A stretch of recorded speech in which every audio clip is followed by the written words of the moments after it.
Значи, се дојде до релевантни сознанија во Македонија за од било која надлежна институција е сизифовска работа, тоа го знае секој кој работи во новинарството и тоа е стварно мачно. Со многу ретки исклучоци, тука не помага ни упорноста, ни професионалноста, ни мотивацијата професионална, зашто на оваа темата е тесно поврзана со финансиите, а кога се работи за финансиите, кај нас главно се завршува со кревање на раменици и мол. И никој ништо не знае, никој не чул, нема податоци и се така. Стана непишано кај нас правило релевантните институции да немаат неопходната транспарентност. Некако тоа као да им е вака во политиката. Ако имате среќа некој да се согласи било каков податок да издаде, па дури и најбанален, ќе го услови со анонимност. Миња никако. Така во никој случај не може да се добие представата за целината, па фрагментарните информации не се доволни да се склопи мозаикот и да се направи пресек на реалната состојба за тоа на кој ниво и каде е македонската наука. А нивото нели се одредува и се постига со вистинска интеракција помеѓу научниот потенцијал од една страна и државата како поттикнувач и финансиер од друга. Општо познато е дека издвојувањата за науката во Македонија се депримирачки и навредливо мали. Науката кај нас се уште има третман на потрошувачки сектор. Во година се помалку се вложува, а ова најдобро го потврдуваат официјалните податоци.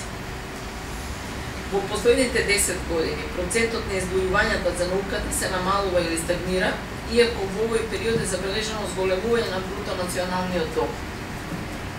Ако се погледне националната програма за научно-истражувачката и развојна дејност во Република Македонија за периодот 2012-2016, ќе се види каде сме и дека издвојувањата во развиените земји одат дури до 4,7% од БДП. А кај нас во последните 5 години овој процент е само 0,22%. За мене овој факт говори дека државата нема добра стратегија, да не кажам дека воопшто нема стратегија кога е во прашање науката. Но колку овој срамно мал процент изнесува во пари официјално, ама буквално никој во државата нема да ви соопшти. Оние кои се директно засегнати имаат некакви канали за да добијат информации, тврдат дека реалните издвојувања за оваа дејност се само 0,1% или преведено во пари околу 10 милиони евра годишно. Тоа е, мислам, најдобро знаете колку е тоа малку. Колку за споредба, во Словенија за наука и нејзиниот развој годишно се издвојуваат меѓу 300 и 400 милиони евра.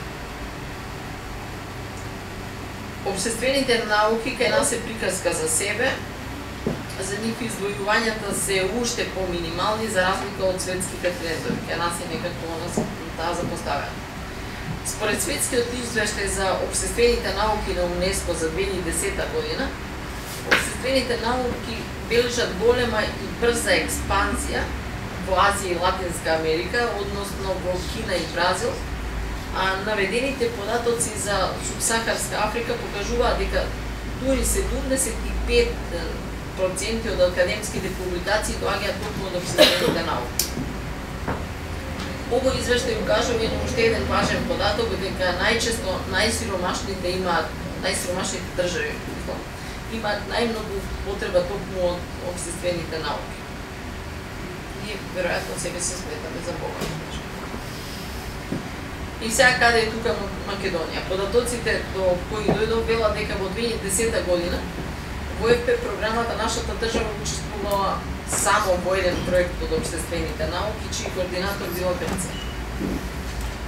Овде треба да се напомене, поточно да се пофали Универзитетот Свети Кирил и Методи, кој издаде дури и 2 книги во кои за периодот од 2008 и 2011 тие имале, како што наведуваат, 450 проекти, од кои половината биле во обштествени науки. И тука доста транспарентно кажуваат од кај им биле парите, кој финансирал, кој не. И на минатата дебата беше констатирано дека на македонските закони за образование и наука главно и не може нешто да им се најде како голема мана. Ама се е добро стопено, ама во пракса тоа некако не е баш така. Декларативните заложби не ја подобруваат ниту перцепцијата за нас во меѓународни рамки. Па така во годишните извештаи на Европската комисија поглавието 25 кој е наменето на науката во Македонија, постојано има сериозни забелешки, тоа го каже и професор Георгиевска, и на состаноците во Брисел и во официјалните документи, европските експерти не штедат многу, мислам. Најмногу не критикуваат за националната стратегија за наука и за нашето неучество во работата на највисоките тела на ЕРА, каде се дискутира за истражувачки области.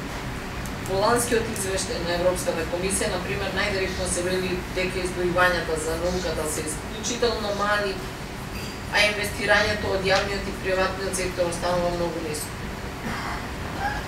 Освен тоа се констатира она што и ние го имаме овде како проблем, дека немањето веродостојни статистички податоци и следењето на ова прашање го прави многу тешко, дури и нив им е тешко да дојдат до некакви истински сознания.